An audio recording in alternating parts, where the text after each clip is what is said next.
Hello, my name is Will Spangler, and I'm the principal and founder of Frederick Fox. And I shot a video a week ago about stats. I kind of walked through where we're at, $2.5 million business growing rapidly, exploding with blue chip clients. But not to get back into that, I kind of want to talk about um, what agency recruiters are looking to do right now, and any top billing agency recruiter.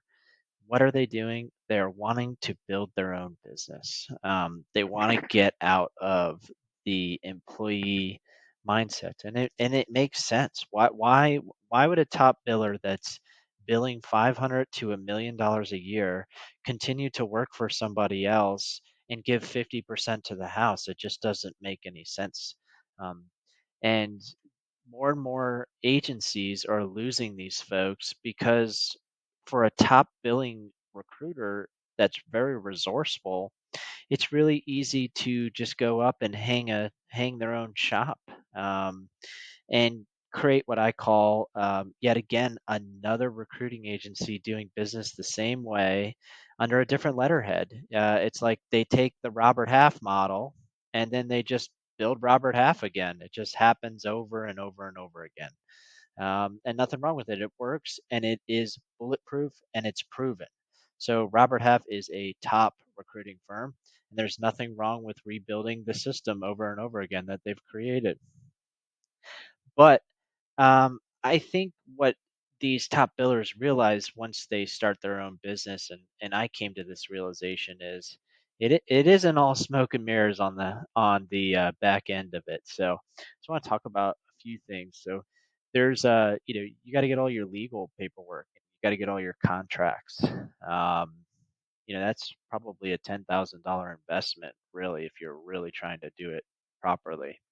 That includes getting incorporated and having legal agreements within your corporation and to the equity owners that are involved, not to mention your outward facing contracts to the clients, your W 2 contracts to your consultants. There's a lot of legal bulletproofing. Now, a lot of companies slap a few things together, shoot it out, and the problem with that is those agreements oftentimes are not of merit into the state. So, anyways, I want to get so it's a hurdle there on the legal side.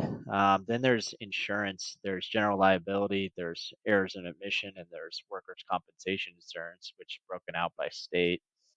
Then you've got payroll providers, right, to pay your consultants on a biweekly or even weekly basis. Um, how are you getting the money to float that? Are you using a factoring company? Do you have a credit line? Are you self funding? How does the available funds go through a payroll provider and into the bank account of the consultants that you have out working? And who's doing the timesheets and who's making sure that that payment is direct deposited into our consultants every Friday? Not rocket science. I'm just saying it's not all smoke and mirrors. Okay.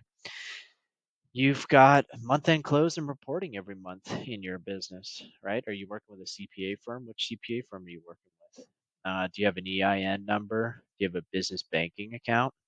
What about your invoicing? Do you have the ability to collect money and send out a professional looking invoice? Are you collecting ACH? Are you collecting wire? Are you collecting a physical check? Um, what about collections on the money and following up, right? What about forecasting your business and growing your business? What about marketing position, branding, slide deck and digital copy material?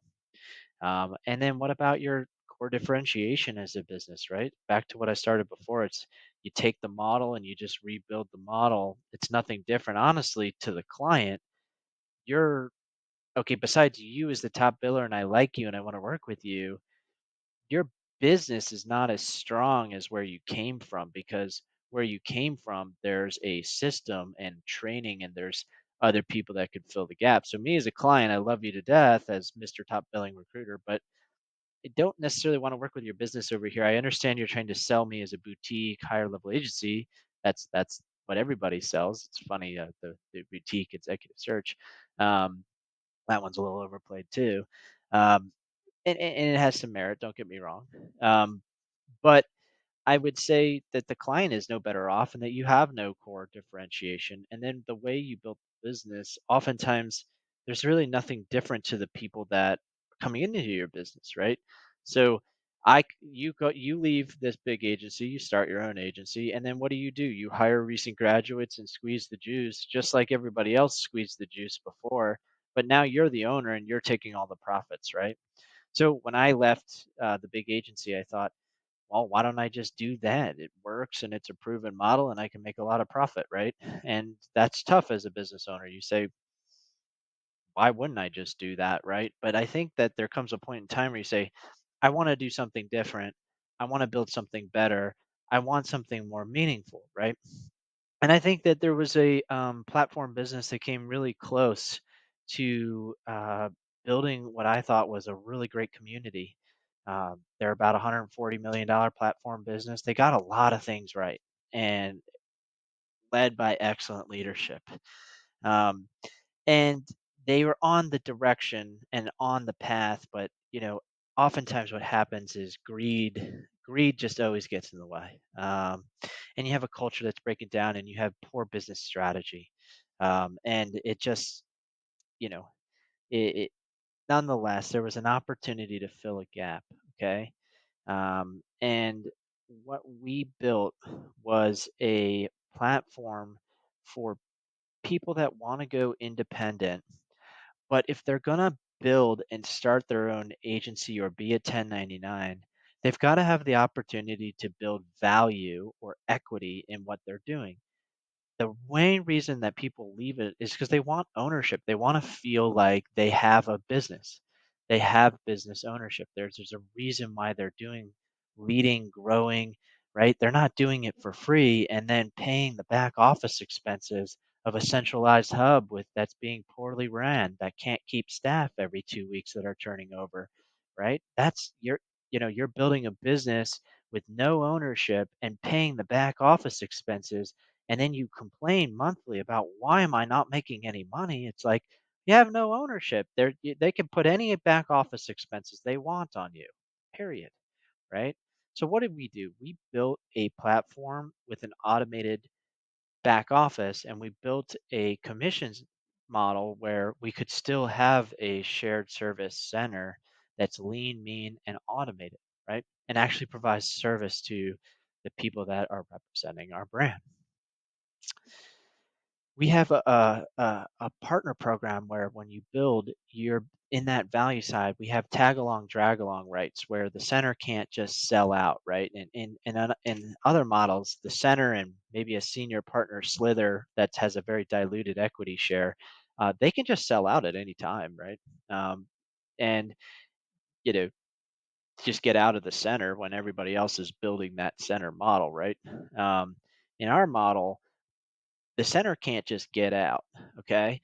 In our model, the partners have to have a say and have a participation in the change of ownership or participation in the multiple in the event of the sale of the business. Now, I don't, we will never sell the business, but that's the point of that we're there's more security in that than you're taking on too much risk building out somebody else's business with no ownership or say in the direction of the company, the operations of the business, and then what back office expenses are being applied against your leadership P&L. What you often find is you don't make anything and you don't understand why, and you're left empty at the end of the day. That's what's going on right now. We have a commission plan that's the best commissions in the industry. Okay, so if you're the best commissions in the industry at 80%, I would say you can't say that anymore because we have a commission plan that goes to 100% commissions. So we built a commission plan that starts at 80% and scales to 100% commissions through milestones reached. Not to mention, we have a commission plan where you actually earn ownership in the business, right? So that's a big core differentiation. Okay. We have a culture that is very dog, help dog, and service oriented. Okay. Rob Thomas talks a lot about that in his last video. But I think, you know, what you as a senior technical recruiter, you have a lot of options as a top biller. You could start your own shop, nothing wrong with that.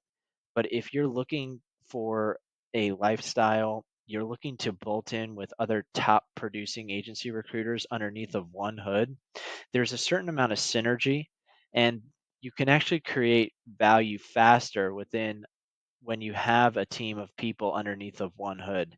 If you're just by yourself and doing the single shingle, you actually have no value, right?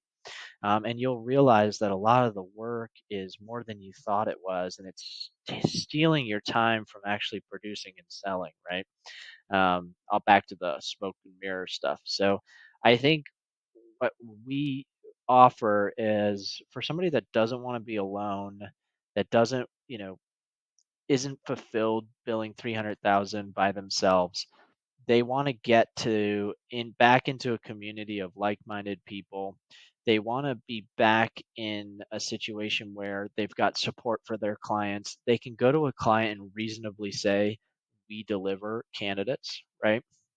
um, a lot of single shingles that person is very good at what they do, but they can't reasonably bring in blue chip clients and service a system of needs. A lot of times they have to go out and do split networks and split deals, and again, there's no value in that, right? And to the client, why would the client do that when they could just hire a firm with internal policies and procedures, processes? Why wouldn't they hire Robert Half? That's what I would do if I were the client. Um, anyways, I've got a lot of prongs going through here, but if any of this speaks to you as a top billing agency recruiter, whether you're an employee, a 1099, or even a business owner right now in agency recruiting, I think we have a very unique market position at Frederick Fox and a very unique offering for the right person. And if any of this resonates, we'd love to speak with you.